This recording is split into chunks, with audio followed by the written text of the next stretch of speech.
누가복음 1장 26절에서 38절 말씀을 저와 여러분이 한 절씩 교독하겠습니다. 여섯째 달에 천사 가브리엘이 하나님이 보내심을 받아 갈릴리 나사렛이란 동네에 가서 다윗의 자손 요셉이라 하는 사람과 약혼한 처녀에게 이르니 그 처녀의 이름은 마리아라. 그에게 들어가 이르되 은혜를 받은 자여 평안할지어다 주께서 너와 함께 하시도다 하니 처녀가 그 말을 듣고 놀라 이런 인사가 어찌함인가 생각하매 천사가 이르되 마리아여 무서워하지 말라 내가 하나님께 은혜를 입었느니라. 보라 내가 잉태하여 아들을 낳으리니 그 이름을 예수라 하라. 그가 큰 자가 되고 지극히 높으신 이의 아들이라 일컬어질 것이요 주 하나님께서 그 조상 다윗의 행위를 그에게 주시리니 영원히 야곱의 집을 왕으로 다스리실 것이며 그 나라가 무궁하리라. 마리아가 천사에게 말하되 나는 남자를 알지 못하니 어찌 이 일이 있으리이까. 천사가 대답하여 이르되 성령이 내게 임하시고 지극히 높으신 이의 능력이 너를 덮으시리니 이러므로 나실 바 거룩한 이는 하나님의 아들이라 일컬어지리라. 보라 내 친족 엘리사벳도 늙어서 아들을 배웠느니라. 본래 임신하지 못한다고 알려진 이가 이미 6달이 되었나니 대저 하나님의 모든 말씀은 능하지 못하심이 없느니라. 같이 하겠습니다. 마리아가 마리아가 이르되 이르되 주여 주의 여종이오니 말씀대로 내게 이루어지이다 하매 하매 천사가 떠나가니라. 아멘. 오늘 말씀대로 내게 이루어지이다 그랬습니다. 두 아이가 형제 아이가 크리스마스를 맞이해서 엄마하고 약속을 했어요. 내가 엄마 말 잘 들을 테니까 크리스마스 때 선물을 주십시오 그랬어요. 그래서 그렇겠다 약속을 했는데 이 작은 아이는 12월 초부터 얼마나 엄마 말을 잘 듣는지 몰라요. 그런데 둘째 큰아들이 가만히 지켜보다가 야 지금부터 하면 지쳐서 안 돼. 한 20일부터 이렇게 엄마 말 잘 들어도 엄마는 선물을 줘. 이 두 아이의 말 속에 뭐가 있냐면 자기 부모에 대한 믿음이 확실한 거예요. 우리 부모는 반드시 크리스마스만 되면 선물을 준다는 확신이 있어요. 그래서 두 믿음 가운데 딱 믿음이 깔려 있는 거죠. 이 아이들은 자기들이 믿고 싶어서 믿는 게 아니고 자기들 상대인 부모의 행위가 그분들의 말씀이 지금까지 그대로 주셨다는 것을 확실히 믿고 있는 거예요. 믿음이라는 것은 자기 스스로 믿습니다 해서 믿음이 생기는 게 아니에요. 믿을 수밖에 없도록 하나님이 분명한 것을 앞에 갖다 놨어요. 그래서 어떤 사람들이 말하기를 어떻게 처녀가 아기를 낳느냐, 그죠? 우리나라의 최고의 스님이 인터뷰하면서 그랬어요. 저희가 중학교 때 교회에 갔는데 해피는 그때 메시지가 처녀가 잉태의 아들을 낳았다는 거예요. 그래서 자기가 설교 다 예배 끝난 다음에 목사님한테 찾아갔대요. 목사님 어떻게 처녀가 아기를 낳을 수 있습니까? 그 있을 수 있는 법입니까? 이게 목사님 그냥 믿으라 그랬대요. 이 사람은 그게 도저히 이해가 안 되는 거예요. 또 예수님이 십자가에 죽었다 어떻게 부활하냐? 그게 도저히 안 믿어지더라는 거예요. 그래서 자기는 불교를 선택했고 지금 우리나라의 최고의 불교 지도자가 되어 있더라고요. 사랑하는 성도 여러분요, 하나님은 맹목적으로 믿으라고 안 했었어요. 오늘 우리가 이게 근거가 되어야 돼요. 하나님이 100세의 아브라함에게 아들을 주셨어요. 그래서 아들이 잘 크고 있는데 하나님이 아브라함에게 명령하셨죠. 야, 네 아들 독자 이삭을 나에게 산채로 바쳐라는 거예요. 저 모리아산에 가서 번제로 드리라는 거예요. 그때 모세는요 너무 아브라함은 당황스럽겠죠, 그죠? 근데 아브라함은 어떤 근거가 있었냐면 백세라고 하는, 자기 부인 사라는 90세인데 자기들은 절대로 아기를 낳을 수 없어요. 그런데 하나님이 그 아브라함에게 생명의 씨앗을 주셔서 아들을 주셨단 말이죠. 아브라함은 자기 아들을 바치라고 할 때 조금도 거리낌 없이 모리아 산에 아들을 데리고 갑니다.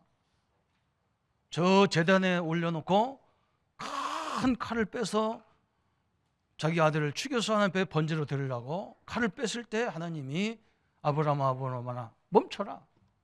네 믿음을 내가 보았으니 네 아들 대신 내가 수양을 준비했다 그러죠. 아브라함이 그냥 하는 게 그냥 막 믿고 하는 게 아니에요. 자기에게는, 아브라함에게는 증거가 있었어요. 사라 아들을 낳을 수 없는, 자식을 낳을 수 없는 백세, 그죠? 그 현장에서 하나님이 아들을 주셨어요.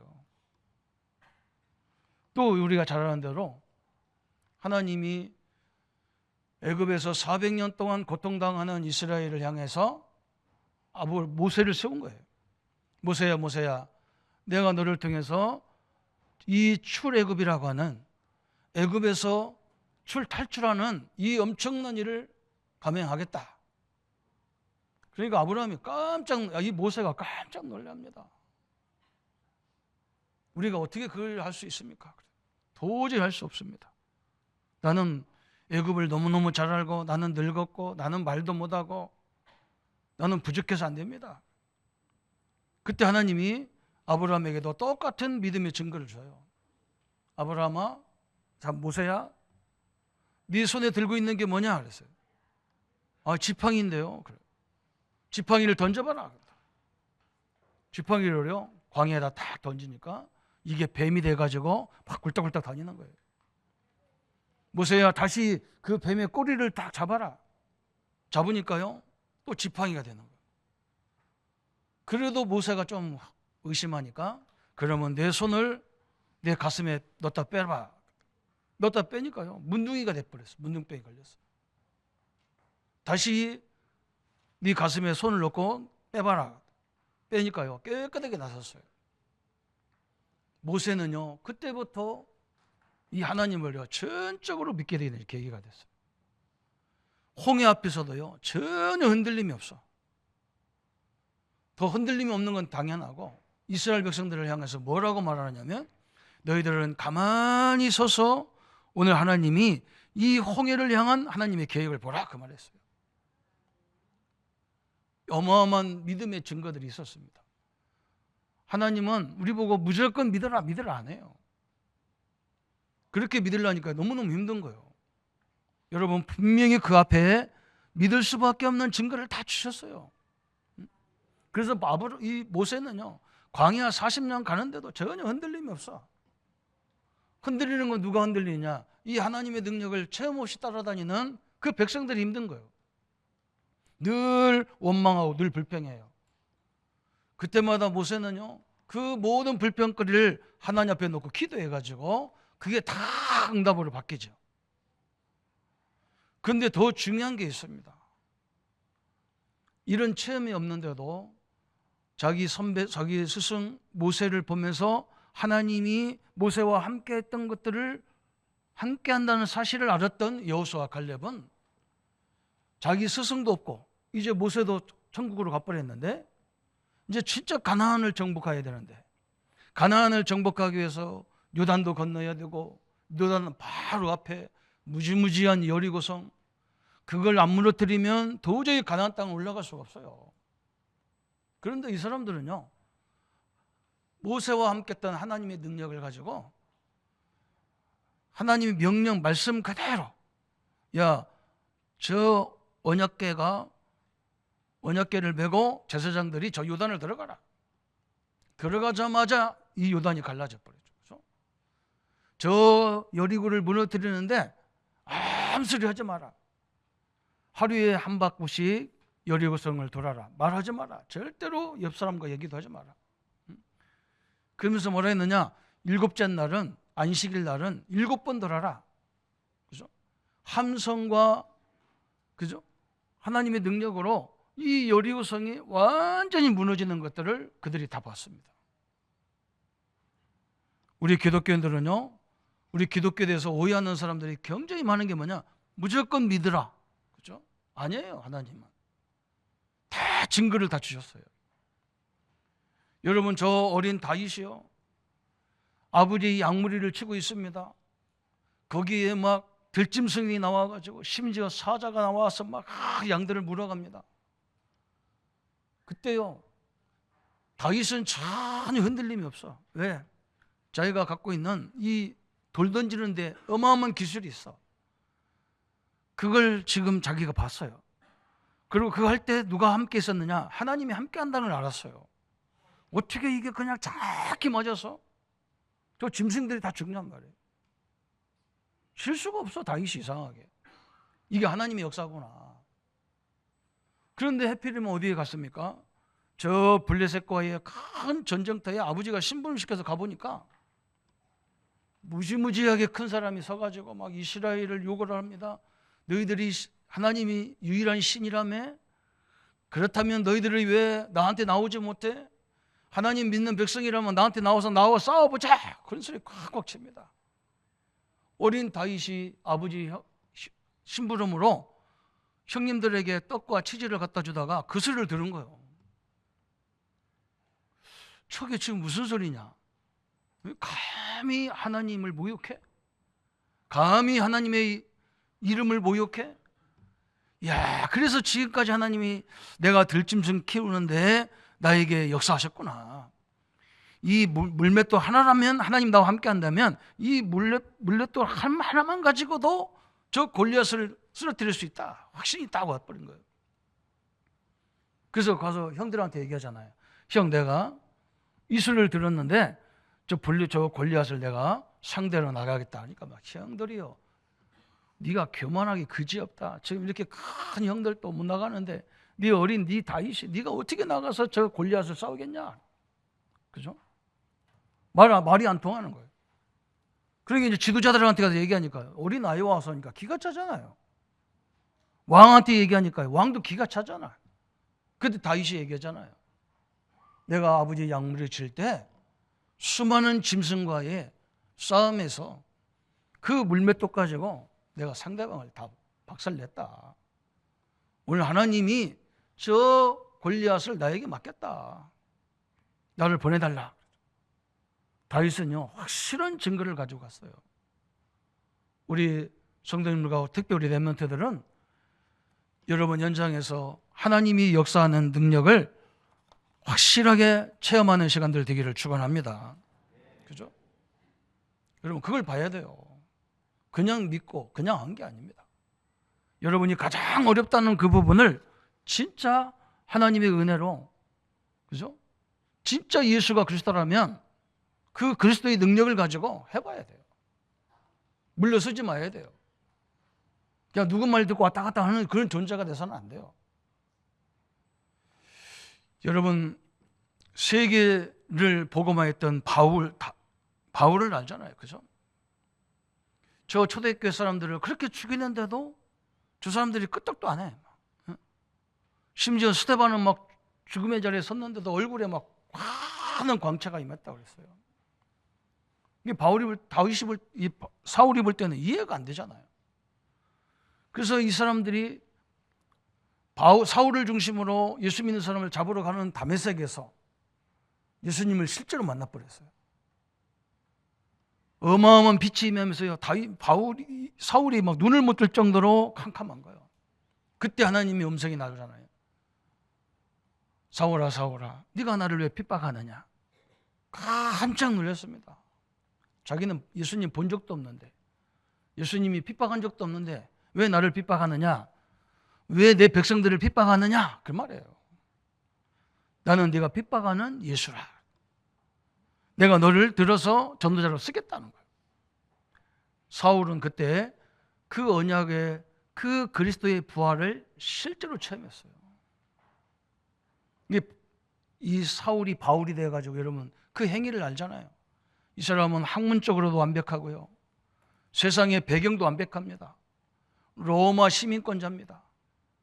바리새인 중에 바리새인입니다. 성경도 능통한 사람입니다. 그런데 이 전도 현장을 가는데요, 얼마나 어렵습니까? 그죠? 자기가 로마 시민권자라면요, 아무도 건들 사람도 없어. 그런데 시민권을 나타내지 않습니다. 왜 그러냐? 하나님의 계획을, 하나님의 현장 살리고 영혼 살려야 될 특별한 계획이 있기 때문에 조용하게 하나님이 감옥에 가면 감옥에, 거의 감옥에 가면 감옥의 역사가 일어나죠. 핍박이 오면 핍박이 있는 데 역사가 일어나죠. 여러분, 그냥 하나님이 우리와 함께하는 게 아닙니다. 바울은 어마어마한 하나님의 능력을 받습니다. 이렇게 믿음이라는 것은 그냥 믿습니다가 아니에요. 하나님이 믿기 전에 믿을 수밖에 없는 조건을 다 주신 거예요. 그래서 성경을 한 부분만 보면 이해가 안 돼. 오늘 또 예수님이 오늘 본문이잖아요. 누가복음 1장이 너무너무 중요한 장이잖아요. 천사 가브리엘이 마리아를 찾아와서 수태고지를 하는 거예요. 네가 처녀인 마리아에게 와서 네가 잉태하리라, 아들을 낳겠다는 거예요. 이거 하기 전에 만약에 마리아가 이 말만 들었으면요, 어마어마한 상처를 받았을 거예요. 처음엔 놀랬잖아요. 내가 처녀의 몸인데 내가 어떻게 잉태합니까? 그런데 그 앞서 얘기하잖아요. 여러분 6절부터 쭉 읽어보면, 그죠? 굉장히 중요한 말들이 나옵니다. 이 누가복음 1장 앞부분, 오늘 본문의 앞부분은 이 사가랴가 하는 제사장이 있는데, 이 제사장의 부인이 엘리사벳이에요. 그런데 사가랴 제사장이 의인 중에 의인이고 너무 신앙도 독특한데, 참 독실한데, 이 사람이 딱 한 가지만 응답이 안 와. 그게 뭐냐? 자녀에 대한 응답이 없어. 그래가지고 그것 때문에 엄청난 기도를 했는데, 오늘 마리아를 찾아오기 전에 가브리엘이 어디부터 갔냐? 사가랴한테 간 거예요. 사가랴, 사가랴, 내가 너에게 아들을 주겠다는 거죠. 그게 사가랴가요, 그렇게 기도해놓고 뭐라고 하냐? 아이고, 좋은 말씀이지만 나는 지금 늙어서 우리 부인도 늙어 빠져갖고 자식을 도저히 낳을 수가 없는데 어떻게 그렇게 말씀합니까? 그죠? 이런 내용이에요. 여러분, 우리가요, 하나님 앞에 기도해놓고 진짜 받으려고 하면 뭐라고 하냐? 안 된다는 거예요. 내가. 우리 신녀들도 그런 기도 많이 해요. 하나님이 내 병을 고쳐주십시오 그러면서요, 고쳐준다 그러면 이것도 낫겠습니까? 그런단 말이죠. 오늘 그런 모습이 오늘 사가랴에게 그대로 나타난 거예요. 그러니까 막 천사가 뭐라고 하냐? 그래? 그러면 네가 이 제사장들이 번갈아 가면서 절기적으로 이렇게 며칠씩 이렇게 성전 안에서 봉사하는 기간이 있는데, 그 기간이라. 그 기간 동안은 이 사가랴에게 벙어리가 되는, 딱 벙어리로 만들어버렸어, 하나님께서. 바깥에서 성도들이 기다리는데요, 사람이 안 나와. 그래서 하나님 앞에 예언을 받나, 뭘 받는가 보다 하고 기다렸는데 나와 보니까 벙어리야. 그 일을 다, 성전 안에 일을 다 할 때까지 벙어리가 됐어요. 증거를 주신 거죠, 하나님이. 그래서 나와가지고 자기 부인하고 관계를 통해서 지금 아기가 잉태한 거예요, 할머니가. 지금 몇 개월 됐느냐? 5개월 됐어. 오늘 이 가브리엘 전사가 마리아에게 올 때는 6개월 됐어요. 그 아들이 누구예요? 세례 요한이에요. 여러분, 이게 엄청난 일이죠. 지금 마리아가 깜짝 놀라서 어떻게 내가 잉태합니까? 내가 처녀의 몸인데요. 내가 임신했다 그러면요, 유대인들이 나를 돌로 쳐 죽이도록 돼 있는데요. 이 큰일 날 일을 내가 어떻게 하라고요? 그때 가브리엘이 얘기하죠. 네 사촌 엘리사벳이 지금 임신, 그죠? 너희들이 알다시피 그 할머니가 도저히 잉태할 수 없는데 지금 거기에 잉태가 됐다는 거예요. 그래서 지금 조금 있으면 아기가 태어난다는 거예요. 마리아가 그걸 보고요, 얼마나 감사한지. 그죠? 그래서 오늘 그 말씀대로 내게도 되어지리라. 그래서 마리아가 이 오늘 본문 다음에 보면 엘리사벳을 찾아가잖아요. 찾아가니까요, 태중에 있는 아이가 6살밖에 안 됐는데 막 뱃속에서부터 막 그 마리아를 막 알아보는 거예요. 막 떼놀잖아, 막 성령 충만으로. 그죠? 그런 역사가 오늘 이루어지는 겁니다. 사랑하는 성도 여러분, 왜 우리가 그리스도 합니까? 우리가 도저히 못 알아들으니까 하나님은 일방적으로 막 믿어버려라 이게 아니에요. 우리는 내용도 모르고 막 종교처럼 막 무조건 간구하면 응답받는 그런 존재가 아니에요. 이 그리스도를 보내겠다고 하나님은요, 처음부터 얘기했어요. 처음부터. 창세기 3장 15절에서부터 우리 인간이 범죄해가지고 하나님을 떠나는 순간부터 이걸 얘기했어요. 우리가 하나님을 떠나는 건 우리 자유지만요, 하나님 만나는 건 절대 우리 마음대로 안 돼요. 죄 문제, 사단 문제 절대로 해결이 안 돼요. 그래서 아담에게 죄를 지자마자요, 하나님과의 약속을 범하자마자 하나님이 너 왜 그 약속을 범했냐? 마귀 때문에 그랬다, 누구 때문에 그랬다, 그런 말 안 했어요. 여자의 후손을 보내서 그 머리를 상하게 할 것이다. 예수님이 그리스도를 보내가지고 그 머리, 마귀의 막 이 사단의 능력을 부셔버리겠다 그랬어요. 그러면서 뭐라 했느냐? 그 마귀는요, 자꾸 너희 발꿈치를 물을 거다 그랬어요. 사단은 지금도 여전히 우리를 자꾸 물고 늘어집니다. 여러분, 그래도 승리한다는 거예요. 믿으시기를 축원합니다. 그걸 지금 설명하고 있는 거예요. 창세기 3장 15절을 완성이 뭐냐? 오늘 처녀의 몸으로 지금 예수 그리스도가 오신 거예요. 왜 처녀의 몸으로 오셔야 되느냐? 우리 원죄 문제는 다른 방법으로는 절대로 해결할 수 없어요. 나 같은 죄인을 가지고는 안 돼요. 그래서 여러분, 사람은 절대 믿음의 대상이 아니에요. 여러분, 그걸 조심해야 돼요. 여러분, 사람을 어떻게 믿습니까? 무슨 근거로 그 사람을 믿습니까? 하나님만 믿음의 대상이에요. 그리고 하나님도 그렇게 막 무조건 믿으라고 안 했다니까. 증거를 딱 줬다니까. 그래서 우리 하나님 말씀 통해서 딱 하나님을 믿음의 근거가 딱 삼는 거예요. 오늘 이 엄청난 역사가 시작된 거예요. 그래서 원죄 없이 처녀의 몸에서 오셔서 그분이 십자가에 죽어서, 그죠? 십자가의 죽음은 어디서 설명하고 있습니까? 출애굽기 3장 18절에 설명하잖아요. 도저히 우리는요, 내 자신이 내 운명에서도 못 벗어나. 그죠? 내 운명에서도 못 벗어나는 게 인간이에요. 뭘 가지고 있어도 못 벗어나요. 그런데 저 애굽에서 어린 양의 피를 문지방에 뿌리는 날 400년의 저주가 한 방에 다 끝나버렸어요. 사랑하는 성도 여러분, 우리 예수님이 천의 명목 오시고 우리를 위해서 십자가에 죽는 날 나와 여러분의 죄 문제, 사단 문제, 지옥 문제가 다 끝나버린 거예요. 그게 그 주인공이 오늘 오신 거예요. 또 이 그리스도 안에는 뭐가 있습니까? 이사야 7장 14절에 처녀가 잉타여 아들 낳으니 그 이름이 임마누엘이라 그랬어요. 그 임마누엘은 하나님 우리와 함께한다 그랬어요. 여러분이 어떤 형편에 있든 어떤 자리에 있든 하나님은 늘 우리와 함께한다 그랬어요. 그게 임마누엘이에요. 여러분이 지금 상황이 그래도 하나님은 우리와 함께하셔요. 그게 임마누엘이에요. 그 임마누엘 주인공으로 이 땅에 오신 거예요. 그리고 어떻게 보면 예수님은 왜 오셔야 되느냐? 나와 함께, 나와 살기 위해 오신 거예요. 그래서 우리는 매일 크리스마스 날이잖아요. 매일이 주의 날이죠. 그죠? 매일 시간도 주일의 시간이어야 돼요. 그분만이 우리를 이길 수 있기 때문에 그래요. 사랑하는 성도 여러분, 오늘 하나님의 능력과 하나님의 축복을 누리는 귀한 삶들이 되시기를 축원합니다. 이 언약의 여정을 딱 붙잡기를 바랍니다. 그래서 하나님이 함께하니까 사자굴 속에 들어가도 불 가운데 들어가도 전혀 그게 상치를 못해. 그 머리털 하나 상하지를 않았어요. 그 주인공이 오신 거예요. 심지어는요, 마태복음 16장 16절에 그랬어요. 예수님만이 우리의 주인이다.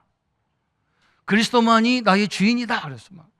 그 말을 듣고요, 로마 황제가 얼마나 화가 났는지. 10명의 황제들이요.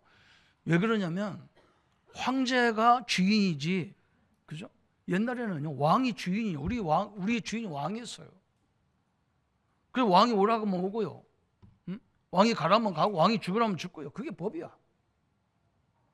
그런데 감히 저 나사렛 동네에서 나온 예수를 보고 주인이라고 했다고요. 얼마나 화가 났는지 250년 가까이를 10명의 황제들이 예수님이 주인이라고 한 사람을 다 죽였어요. 그러면 끝나야 되는데, 그러면 기독교는 영원히 없어져야 되는데, 그죠? 나중에 보니까 막 기독교인이 더 많이 일어나는 거. 그게 하나님이 하시는 거 아닙니까? 그죠? 저는요, 전도는 하나님이 하신다는 거 봤어요. 여러분, 앞으로 시대는요, 전도가 너무 어려운 시대예요. 근데 여러분 걱정하지 마세요. 왜 걱정하지 마냐? 여러분과 함께하는 하나님은 절대로 그 하나님을, 그죠? 이길 자가 없어요. 그렇다고 우리가 막 큰소리 쳐가며 다니는 그런 말이 아니에요. 저는 우리 성도님들이 7명의 렘넌트 늘 얘기하잖아요. 특히 요셉을 얘기하지 않습니까? 우리 성도님들이 있는 현장에 하나님이 함께하기 때문에 그 현장에 하나님의 증거가 넘치기를 늘 그 기도하고 있습니다. 어느 정도로 하나님이 역사해 줘야 되느냐? 남들이 다 볼 때 참 이 사람은 하나님의 사람이구나, 이 사람이 믿는 하나님이 참된 하나님이구나, 여기 이렇게 나타나야 돼요. 기독교는요 너무 시끄러워서 문제예요. 우리 렘넌트들은요 지금부터 딱 한 가지 결단을 하세요. 천의 몸으로 오시고 저 가나안을 정복하고 저 세계를 살렸던 그리스도가, 하나님이, 성삼위 하나님이 나와 세상 끝날까지 함께해요. 내가 다니는 학교, 내가 다니는 직장이 조그마하냐 크냐 상관없어요. 거기서요 기도하면서 어떻게 하면 하나님이 이 현장에 역사해야 되는가, 그죠? 하나님, 내가 다니는 직장, 내 가정, 내 학교가 모든 사람들이 인정할 만큼 역사해 주옵소서. 그죠? 우리 교회에 하나님이 모든 사람들이 인정할 만큼 역사해 주옵소서. 내 가정에 하나님 역사해 주옵소서. 이런 가정에 하나님이 저 집 보니까 하나님의 능력이구나, 이걸 설명할 만큼 역사해 주옵소서. 이런 전도입니다. 하나님 이걸 원하시는 거예요. 막 우리가 막 트리를 만들어서 소리 지르고 막 시가 행진하고, 우리가 하면요 다른 종교도 해 시끄러워. 우리는 그렇게 없어요. 하나님은 굉장히 조용조용하게 역사하시거든요. 물론 막 바람같이도 역사합니다. 그래서 우리를 통해서 하나님이 이 복음의 사실적인 응답을 분명히 우리 현장에서 임하려고 이 땅에 오신 겁니다. 그죠? 오늘 누가 봐도 하나님의 역사잖아요. 그래서 그냥 믿는 게 아니고 근거 있는 믿음. 우리는 성경적 근거를 가지고, 그죠? 또 나의 삶의 근거를 가지고 예수가 그리스도시고 하나님의 능력인 것을 모든 이들에게 증거되는 축복의 시간들이 되고 생애가 되기를 예수님의 이름으로 축원합니다. 모든 문제 해결하신 우리 주 예수 그리스도의 은혜와 하나님의 지극하신 사랑하심과 성령님의 영원토록 함께 역사하심이 오늘 말씀대로 응답을 누릴 마리아 같은 응답의 믿음을 가지고 귀한 능력과 증거의 삶을 살 우리 모든 성도님들 머리 위에 지금부터 영원토록 함께 할지어다. 아멘.